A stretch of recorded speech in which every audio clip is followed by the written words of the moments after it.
আসসালামু আলাইকুম, hello everyone, welcome to my new blog. So আজকের ব্লগে আপনাদের সবাইকে স্বাগতম জানাচ্ছি। আজকের ব্লগে হচ্ছে আপনাদেরকে দেখাবো যে কিভাবে হচ্ছে একটা কম্পোস্ট সারের মাধ্যমে হচ্ছে গাছ রোপণ করতে হয়। কারণ আমরা হচ্ছে কালকে নার্সারি থেকে আমি আর নবীন গাছটা কিনে আনছি, আর এই গাছের সম্পূর্ণ গাছের হচ্ছে ওনার হচ্ছে নবীন। আর মাঝে তো আমি একটু পরিশ্রম দিচ্ছি আর কি, এর বেশি কিছু না। আর যেহেতু আমি ছোটোখাটো গাছ লাগাইছি, আপনারা তো সব কিছু দেখতেই পাচ্ছেন যে এখানে ছোটোখাটো একটা গার্ডেনিং আছে আমার। আর আমি হচ্ছে এখানে অনেক কিছু হচ্ছে বানিয়ে রাখছি এখানে, যেহেতু রাখছি লাগানো, তো এইখানে আমি বানাইছি। তো এইখানে কম্পোস্ট অলরেডি রাখা আছে। অ্যান্ড এটা হচ্ছে একটু ছোট গুঁড়াটা কম্পোস্ট, আর এটা হচ্ছে বড়টা। আর নবীন এবং নাহিন মুরসালিন ওরা হচ্ছে এখানে মাটি মিলাচ্ছে।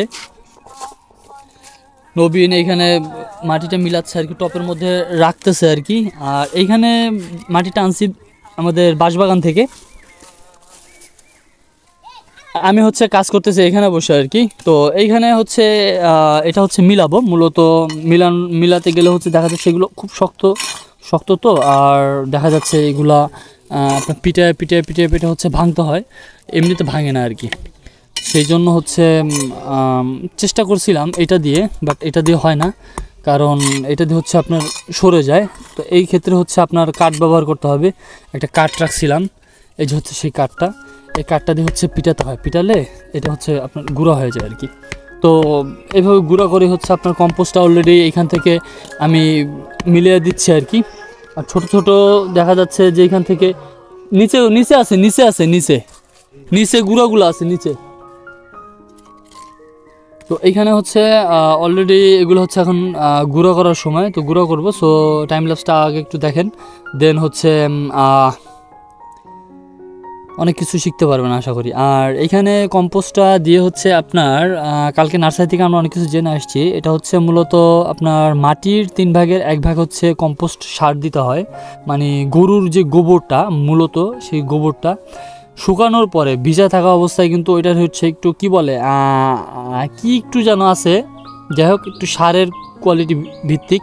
তো ওইগুলো হচ্ছে থাকলে বেশি দিলে হচ্ছে আপনার মানে হয়ে যায় আপনার কি বলে গাছের গোড়াটা মরে যায়। এটা আম গাছ হোক, লেবু গাছ হোক, যে কোনো গাছ, এভরিথিং, যে কোনো গাছ হোক, এই গাছগুলো হচ্ছে আপনার গাছের গোড়াটা হচ্ছে পচে যায় বেশি যদি সার আপনি ব্যবহার করেন। তো সেই জন্য হচ্ছে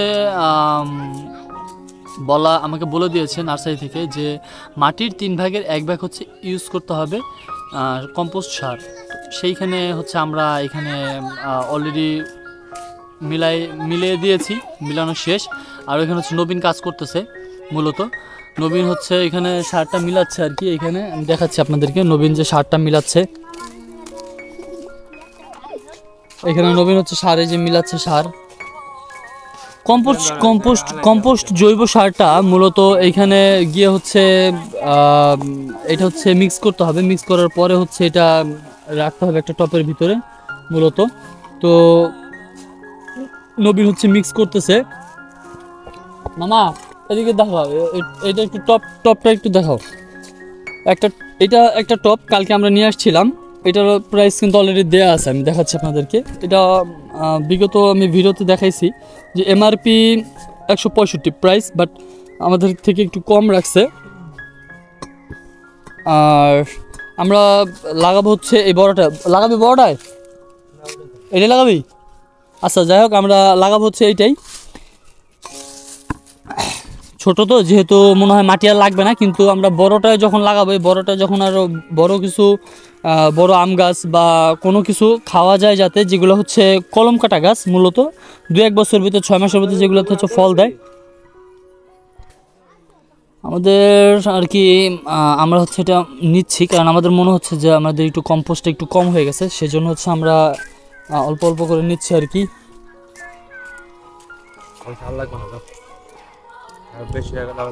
ই কর এটা দে, আগে দে, দিয়া মিলানোর পরে আবার লাগলা উপরে দিয়ে আবার হালকা একটু দিয়ে দাও মানে।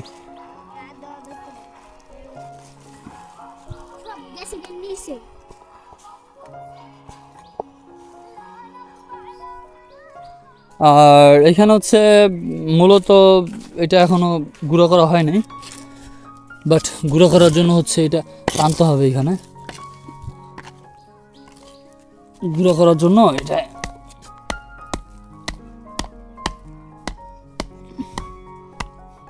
গুঁড়া না করলে দেখা যাচ্ছে পরে আর মিলে না মাটির সাথে মূলত।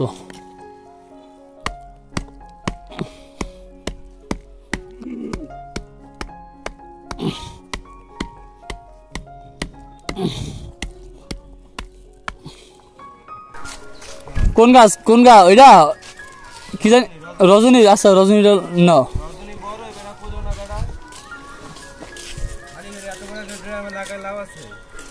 না ড্রামে লাগাইতে বলে আম গাছে যেগুলা হয় দিয়া, এটা হচ্ছে রজনী গাছ।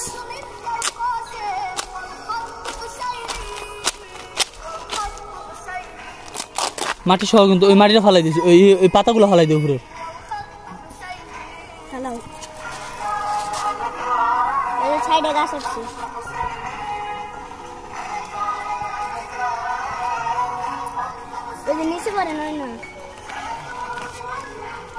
নাইন এটা চাপ ওদিকে এমনই বহাই দিই। হ্যাঁ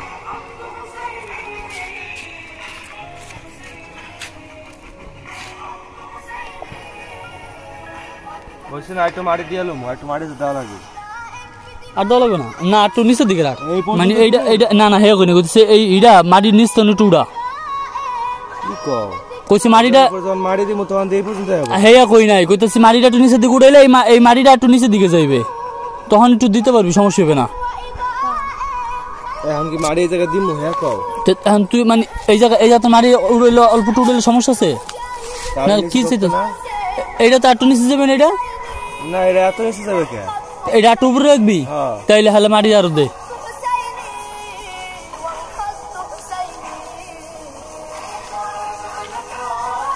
আর যদি পাতা পাতা হুদ দেয় ডাবাই এলাই যে এই পর্যন্ত, তাই আর এই যে এরকম না না না না হেলে দরকার নেই। খারা এই কর, রাউন্ড কর দেই। খারা আর দিস না, খারা আর দিস না আরো লাগে মাটি।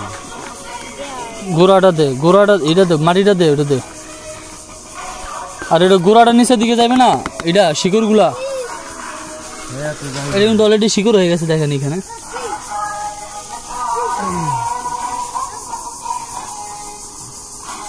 এখন মারি দিলে এই পর্যন্ত লাগবে মাটি। হ্যাঁ দে, এখন আপাতত দিয়ে দেখ কি অবস্থা মাটির।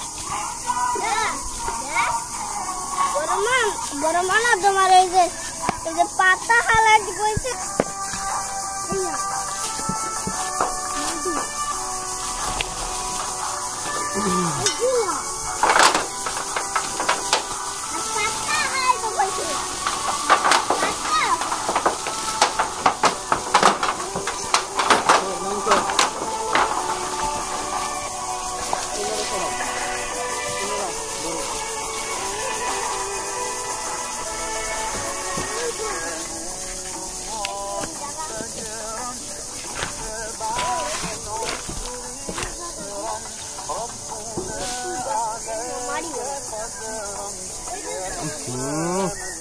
গবজি ঠেঙ্গা লাগছে। এই রে গন্ধ হয় না? না নিজ হবে পাতা পোতা আছে নাকি? পাতা পোতা ওই যে উড়াও।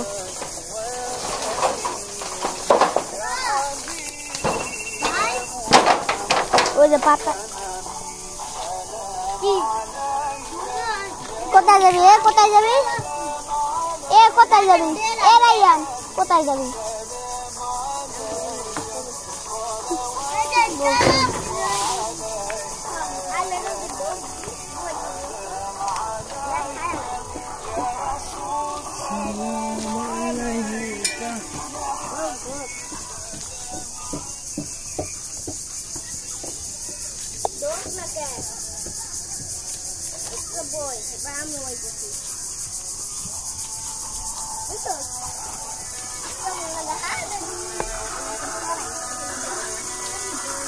Jangan ngedala ke siapa tak?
দাও দাও দাও দাও ফাইনালি হচ্ছে গাছ লাগানো শেষ টপে মাটি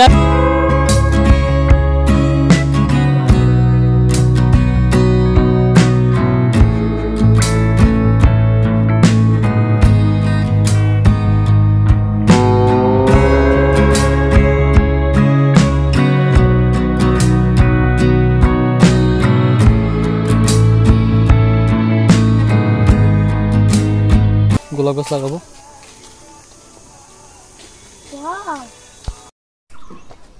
সো ফাইনালি গাছ লাগানো শেষ করেছি অ্যান্ড মরিচ গাছটাও লাগানো শেষ করেছি। আর পাশাপাশি হচ্ছে আপনার এটাকে কী বলে হাসনাহেনা ফুল গাছটাও লাগানো শেষ করেছি। কারণ হাসনাহেনা ফুলের ঘ্রাণটা একটু আমার কাছে মনে হয় যে স্মেলটা মাথা ঘুরায় এমন একটা অবস্থা। যাই হোক চলেন আপনাদেরকে একটু দেখাই যে কমপ্লিট করেছি সব কিছু। এটা হচ্ছে হাসনাহেনা গাছ, আপনারা তো দেখছেন নবীন লাগাইছি এটাকে। এটার ভিতরে আপনার কম্পোস্ট সার সম্পূর্ণ সব কিছুই কম্পোস্ট সারটা দেওয়া হয়েছে, কম্পোস্ট। আর এই যে হচ্ছে বম্বে মরিচ গাছটা, এটা অলরেডি কিন্তু সো যে বম্বে মরিচ গাছটা আনছিলাম নার্সারি থেকে, সেটাতে দেখেন অলরেডি কিন্তু ফুলও দিছে এখানে। এই যে ফুল দেখতে পাচ্ছেন, এটা হচ্ছে ফুল। আর অলরেডি কিন্তু এখানে বড় বড় ফুল অলরেডি ছেড়েছে। অবশ্যই বম্বে মরিচ যদি দেয় অবশ্যই আপনাদের মাঝে তা শেয়ার করব। অ্যান্ড